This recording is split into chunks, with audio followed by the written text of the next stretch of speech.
So right now, let's take time out to look at some of the people who made a difference in 1986. Here's Gene Wolfe. Hi there. I'm on my way, I'm making it so much larger than life.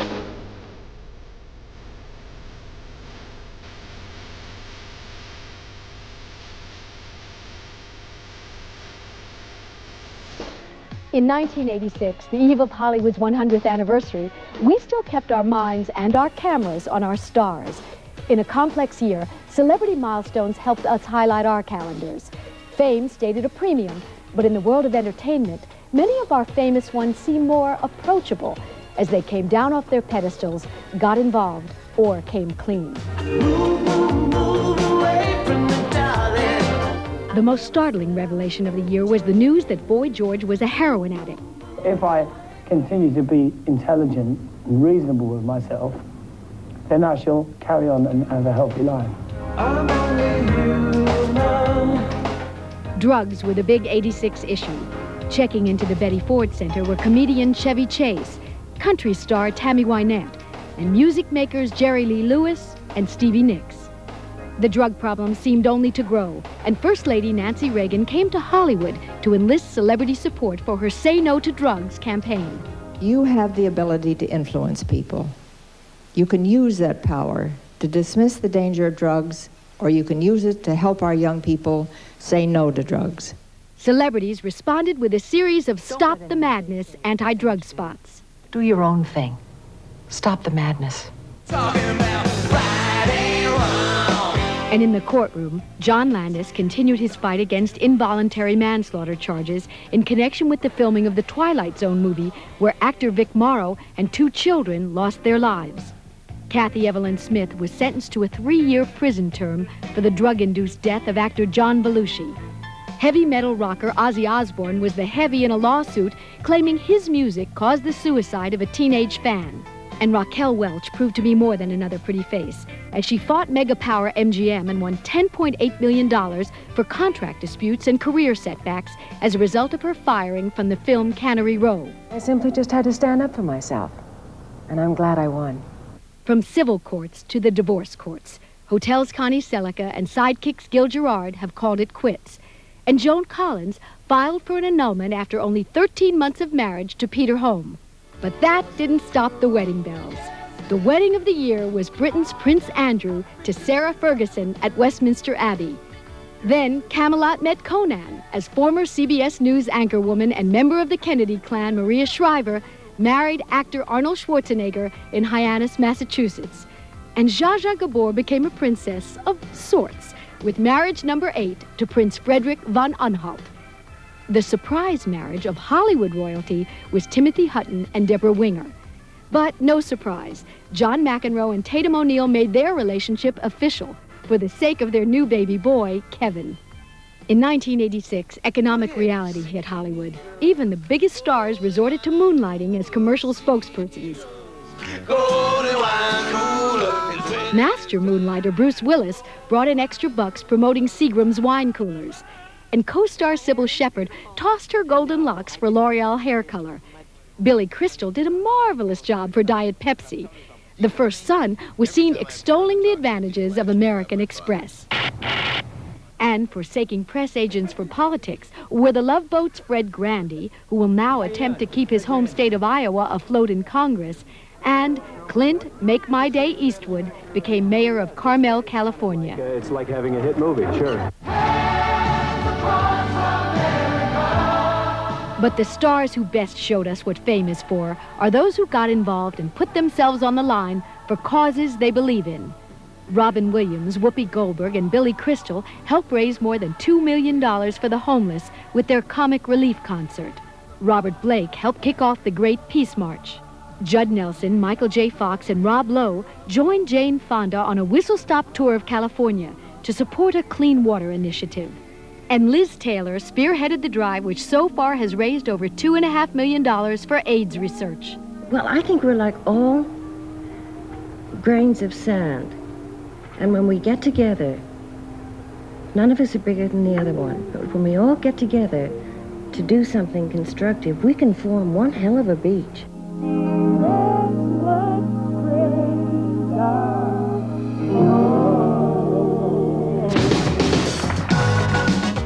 was a lot more happening on TV in '86. Here's our television correspondent, Eric Burns. Engines throttling up, 3 engines now at 104%. Challenger, go at throttle up. The year's most memorable televised image was the one we'd most like to forget. No, not forget, the one we'd most like never to have happened at all. President Reagan and his staff faced serious questions about foreign policy in 1986, and according to many, gave unsatisfactory answers.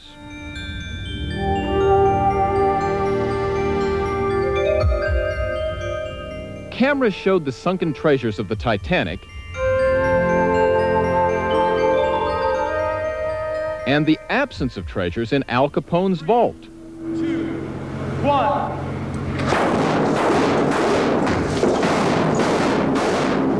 Although when Geraldo Rivera opened it on the highest-rated syndicated special in TV history, he kept his promise. I promised all the critics that if we didn't find anything, I'd sing a song. So, Chicago, Chicago, that toddling town. All right, I'm going. I'll see you. Dallas was one of the top-rated shows of the year. It turned out that Bobby's death last year was but a bad dream, not only for Pam, but for Miami Vice, which did not fare as well as expected opposite Dallas. Hey, you. We'll take care of our own. You got it?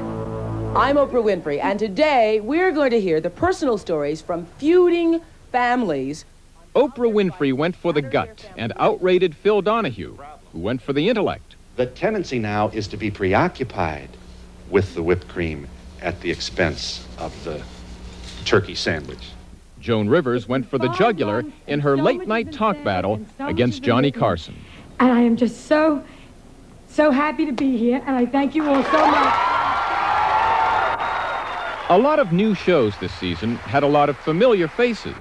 Lucille Ball, Andy Griffith, Sherman Hemsley, Pam Dauber, Lonnie Anderson. New faces? This one from outer space. Morning.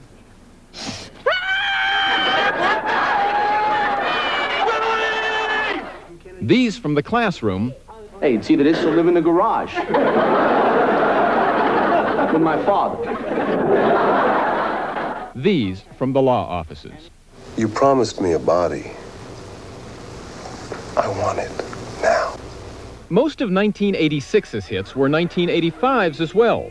The Cosby Show, Family Ties, The Golden Girls, Moonlighting.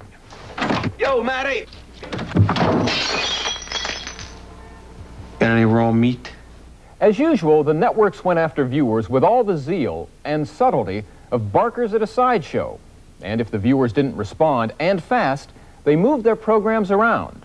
Sometimes you couldn't even tell the players with a scorecard. L.A. Law went from Friday to Thursday. Hill Street Blues from Thursday to Tuesday. The new Mike Hammer from Saturday to Wednesday. The Twilight Zone was shortened from an hour to half an hour and moved from Saturday to Thursday and then canceled. Knots Landing from 10 p.m. to 9 and back again. The A-Team went from Tuesday to Friday to Oblivion. And on and on. With being an empty theater and the opportunity for the first time to sit back and look at the show, it has been pretty funny. Merv Griffin went off the air after 24 years. Search for Tomorrow went off the air after 35. The miniseries did not do as well this year as in years past. Peter the Great wasn't. Sins might have referred to the holes in the plot. Fresno was no grander than its name. Now, if you two will excuse me, I think I'm going to go upstairs and spray my hair some more. Come along, Charles. A lot of the ideas that programmers had were old ones in more modern dress. For instance, Return to Mayberry, the new Leave It to Beaver, the new Gidget. Although Fox thought of a new idea, new that is to this generation, a fourth network. We have decided that we're going to do it. We've made the financial commitment, and we're going forward, regardless of anything else. And no one has ever tried that before. But the top-rated network of the year, once again, was NBC. G'day. Hello. G'day. It isn't every year that an Aussie says g'day to America in his first feature film, and America responds with $100 million at the box office. But Paul Hogan and Crocodile Dundee did just that, creating the biggest box office phenomenon of 1986. Good night. Yes, sir. This is certainly the first time that someone's gone from a hit TV commercial to a hit movie. But Paul Hogan wasn't the only unusual leading man in the films of 1986. Not by a long shot. Who is that? That is Mr. Thornton Mellon, the world's oldest living freshman. Hey, folks, it's on me. Shakespeare for everyone, okay? Who'd ever guessed that a paunchy 64-year-old would become the summer's biggest movie star? Rodney Dangerfield not only got big laughs in Back to School, he even got the girl. Table number 8, Vincent Loria. A somewhat trimmer 61-year-old gave hot competition to the hottest leading man in movies this fall in The Color of Money, with Paul Newman showing he's still got what it takes, even alongside America's latest heartthrob, Tom Cruise. Cruise, of course, soared to the top of box office charts with Top Gun, even though more than a few people pointed out that his torrid affair with Kelly McGillis seemed something less than credible. They're back. But formulas, tried and true, continued to dominate Hollywood movie making, as they have for the past few years. And sequels paraded by in '86 with no signs of stopping, and very few signs of imagination. The Karate Kid Part 2 scored big with audiences, but only Star Trek IV scored points for daring. Daring to try something different, instead of simply serving up the same old stuff. What does it mean, exact change? Many moviegoers looking for something truly different found it in films from abroad, and a number of them made strong impressions this year. Bob Hoskins has already won 2 major critics' awards for his leading role in the British import Mona Lisa, and newcomer Daniel Day-Lewis has made a major impact in 2 contrasting roles, as a punker in the provocative My Beautiful Laundrette, and as an upper-class twit in James Ivory's long-running success, A Room with a View. Hollywood producers with good intentions brought a number of Broadway plays to the screen this year, but they failed to understand that a great play doesn't necessarily guarantee a great film, and a lot got lost in the translation. Feed me all night long. Little Shop of Horrors came closest to total success, with Children of a Lesser God a strong second, even though it changed the emphasis and the ending of the play on which it was based. But William Hurt and Marlee Matlin made it work, and may be contenders for Oscars in '87. William Hurt won this year's Oscar for his striking performance in Kiss of the Spider-Woman, while Geraldine Page finally got her Oscar for a heart-rending portrayal in The Trip to Bountiful, her first win after 7 nominations. The Best Picture award went to Sidney Pollack's stylish and sumptuous biographical romance, Out of Africa, acing out Steven Spielberg's The Color Purple, and a bit of controversy that, like so much Oscar hoopla, is pretty quickly forgotten. Oh, there you are. I was looking for you. This coming year, a leading Oscar contender has got to be Woody Allen's Hannah and Her Sisters, though the Academy may have to invent a whole new category to honor Michael Caine, who appeared in no less than 5 different films in '86. Hannah, Half Moon Street, Water, Sweet Liberty, and Mona Lisa, in which he took a strong supporting role as a greasy gangster. The Academy doesn't usually favor science fiction and fantasy films, but it will be hard to ignore Sigourney Weaver, who made the most of one of the strongest women's roles of 1986 in Aliens, which was also one of those rare sequels that could stand on its own. Ow!